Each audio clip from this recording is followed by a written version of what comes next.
First of all, I like to thank all the participants and the guests of this International Oppressed People's Conference. I am really sorry to all the guests who have been faced problems and been threatened by the ICT police, and the media is also prevented to come and give coverage to the conference. What happens here today is evident that what has been happening in Balochistan from the last 75 years. If you want to know what's happening in Balochistan, trace out from the day first one, from the day when Baloch, a young man, was presented in the court, firstly abducted and then presented in the court, then his mutilated body was found. And from 23rd November till this day, 21st of January, every single day is evidence of state atrocities, state genocidal policies. It would be not fair if I won't thank all of the participants and especially all of the male organizers and fellows of this movement who have been facing continuous threats. The police is threatening them in front of all of the cameras, and all the female organizers who have made this march happen. Thank you very much, and this movement is, the success of this movement is on you and on all of the mothers who have came from far-flung regions of Balochistan. Honorable guests, speakers, and participants, I sincerely appreciate you attending the International Oppressed People Conference today. Ladies and gentlemen, our gathering underscores a shared concern, the violation of fundamental human rights and the prevalence of state violence worldwide. While our focal point involves the challenges faced by the Baloch people, it also extends to a broader context, encapsulating all individuals who find themselves subject to oppression and brutality. Over the past 75 years, Balochistan has endured persistent conflict. Regrettably, the resolution of political issues has often been overshadowed by coercive measures, such as military interventions, enforced disappearances, extrajudicial killings, forced displacements, collective punishments, and limitations on freedom of expression. This persistent use of force and violence has left an enduring impact on the lives of nearly every citizen in Balochistan. In response to these challenges, the Baloch chng.it committee has paraded a movement that transcends regional boundaries. This movement serves as a beacon of hope for the Baloch people and source of inspiration for all the subjugated nations within this region. Our presence here today is wider than discussing Balochistan issues. Instead, it underscores the universal struggle against oppression. This conference seeks to cultivate shared understanding among oppressed nations globally and to initiate collaborative efforts at the international level to combat various forms of injustices. We firmly believe that the unity and harmony of oppressed nations worldwide are imperative. The strength of our collective voice lies in our ability to unite and stand together. With this common struggle, our voices can be heard in adversity. Today's conference is not a mere gathering, but a platform for the oppressed to stand united against injustices together. Together we can amplify our voices, advocate for universal respect and fairness, and create a world where human dignity is upheld for all. Honorable guests, I urge your undivided attention to convey our people's pain, sufferings, and voices to all of you. When we use the term Baloch Genocide, we are often told that it is an exaggerated expression and that there is no genocide in Balochistan. Today I say to all those that in a region where there is a graveyard of unknown mutilated bodies is established, where children search for their beloved fathers on their streets, instead of attending schools, where hundreds of people are collectively killed and their mutilated bodies are dumped in mass graves, where women became victims of collective punishment and 80-year-old mothers protest on the streets, awaiting their children forcibly disappeared for the last 18 years. If all this does not constitute genocide in your eyes, then you need to create a new word in your dictionary for these atrocities. Balochistan is currently witnessing military operations, enforced disappearances, extrajudicial killings, and forced displacements, which are affecting thousands of lives. While I wish to present the painful stories of every family and individual in Balochistan, it is impossible to share thousands of painful stories in this brief speech. Hence, I will highlight major oppressive incidents in Balochistan. In January 2014, 2 mass graves were discovered in Tutak area of Guzdar, district Balochistan. According to human rights organization, there were approximately 169 mutilated bodies, with only 2 of them have been identified. They were those who have been previously forcibly disappeared. The rest of the bodies were unrecognizable. Ponder upon them, the massacre of Baloch people in Balochistan has been normalized, considering these 169 were not animals but human beings. Imagine the pain with which they were killed and dumped into mass graves, providing a glimpse into the dire situation faced by the Baloch nation in their homeland, Balochistan. For those who believe that human rights violations in Balochistan are confined to enforced disappearances, I draw their attention to another painful problem that is also created by the violent state.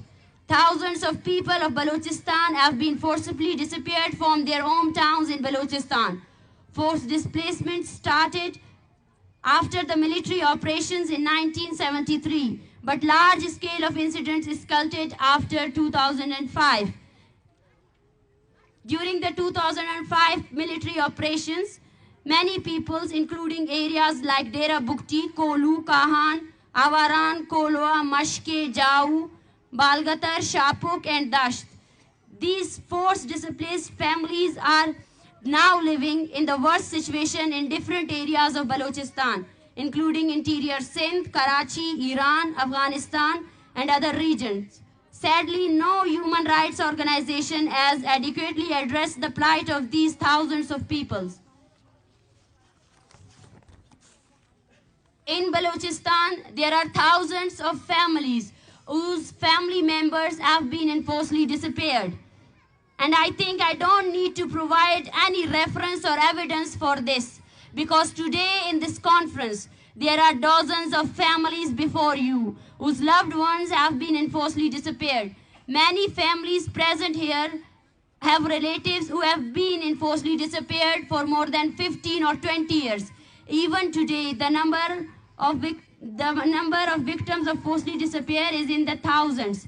And the most crucial aspect is that the person who is enforcedly disappeared not only endures difficulties, but the entire family of this person suffers for years. The thousands of families before you serves as an example of this.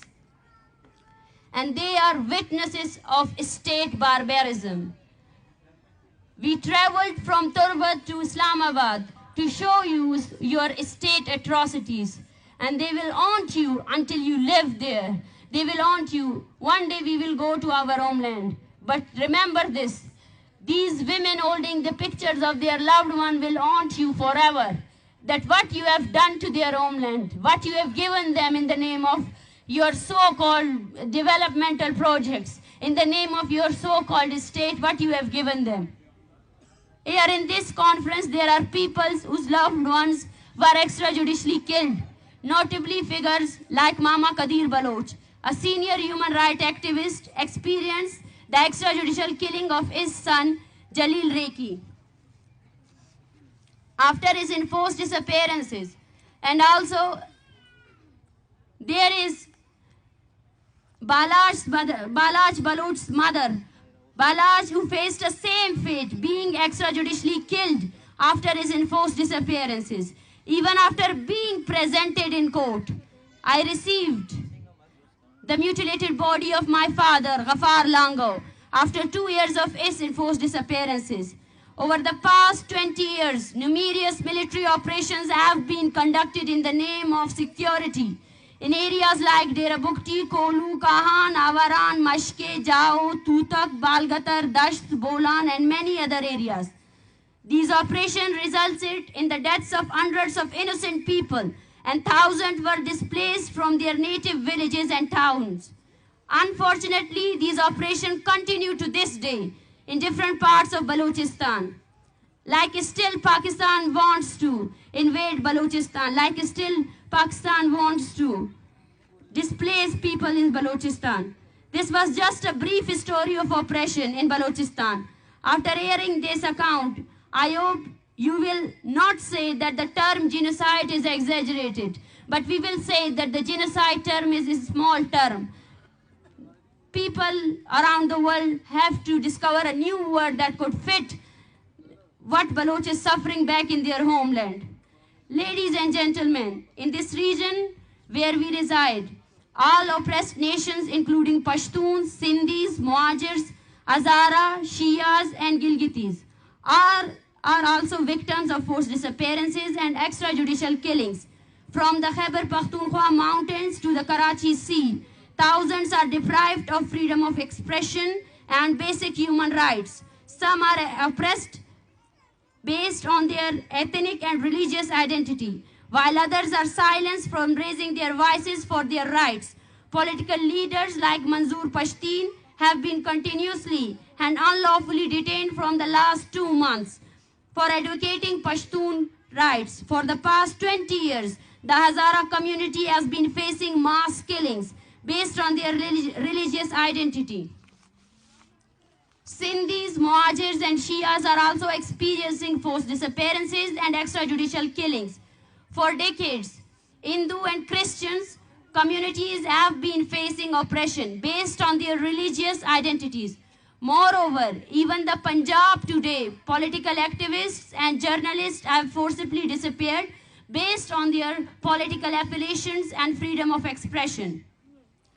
Yet today, we stand united with all the ongoing people's struggle in this region, whether it be the ongoing sit-in in Chaman or the ongoing protests in Gilgit-Baltistan.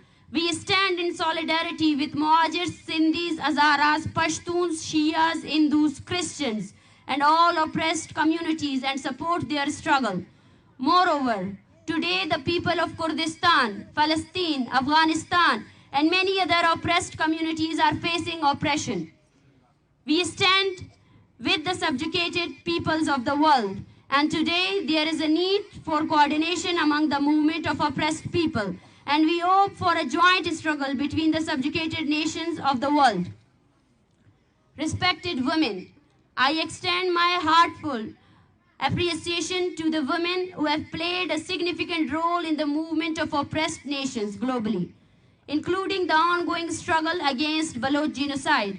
I firmly believe that the involvement of women in any movement is crucial. Women constitute an integral part of our society, and their exclusion from any struggle based solely on gender is unjust. It is particularly important for women of subjugated nations to actively participate in the struggle, as they are subjected to extreme oppression. And without the participation of women, no struggle is efficient and no struggle is called people's struggle. The historic contribution of Baloch women in our ongoing long march against the Baloch Genocide serves as an inspiration, not only for the women in our region, but for the women across oppressed nations worldwide. I emphasize the utmost importance of a collective effort among women from all nations, including Kurdish women. I believe establishing a channel and a common platform for communication and joint struggle is desirable and necessary.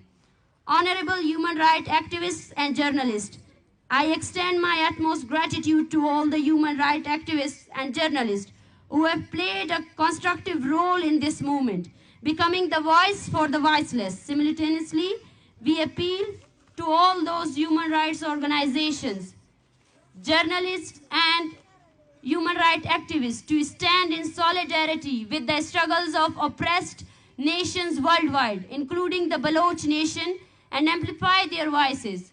It is crucial to bring to this attention that state institutions are persistently employing force and violence in the ongoing movement against the Baloch Genocide, adopting a consistently aggressive stance to suppress this movement. Despite these challenges, we remain steadfast, hoping to counter these violent attitudes with unwavering determination. In this challenging time, we seek your support and assistance and trust that you will stand by us and you will witness with us what state is doing. Ladies and gentlemen, this International Conference of Oppressed People aims to promote unity among oppressed peoples globally, including those in this region. We comprehend the global oppression faced by the oppressed people today. And to end this oppression, it is imperative to foster solidarity in the struggles of oppressed peoples worldwide, alongside those in this region. Finally, on behalf of the Baloch chng.it Committee, I express deep gratitude to the peoples of all oppressed nations, the honorable guests and speakers, and everyone who contributed to the success of this conference and also to the success of this movement, who are with us and who will be with us whenever we urge their support. Thank you very much.